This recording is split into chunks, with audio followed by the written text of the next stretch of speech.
Traders, we're looking at the pound Aussie.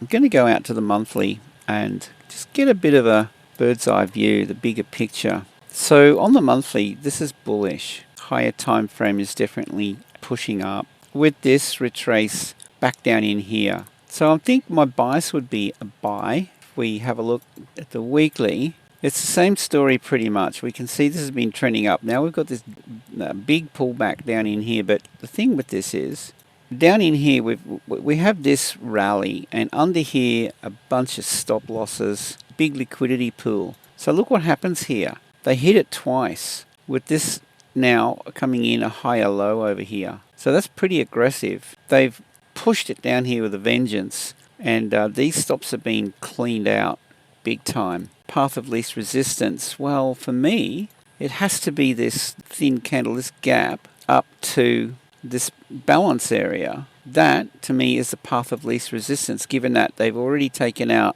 all of these stops under here, or most, I would imagine.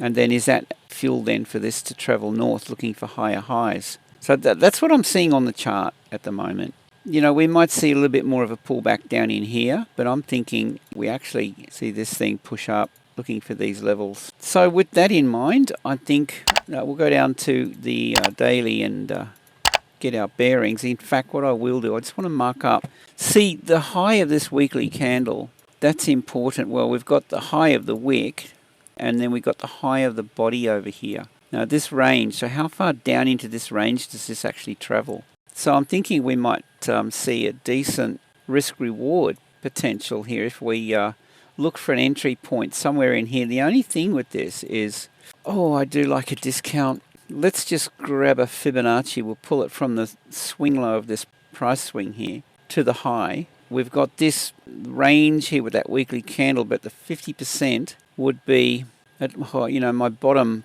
line, really. I don't want to be getting in paying a premium for these things, if you know what I mean. So if that's the case, I'll have a limit, buy limit, and we've got a 2-to-1 risk reward. That would work really well for me. Stops under here. It's a fairly wide stop, but go under the previous look. If this triggers and we do get gain a bit of ground, I mean, obviously you can pull your stop loss up under your entry point and sit on that, see how we go. But anyway, that's my take.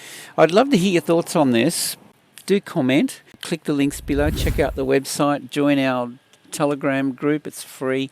I hope you have a great day, safe trading, and we'll see you in the next one.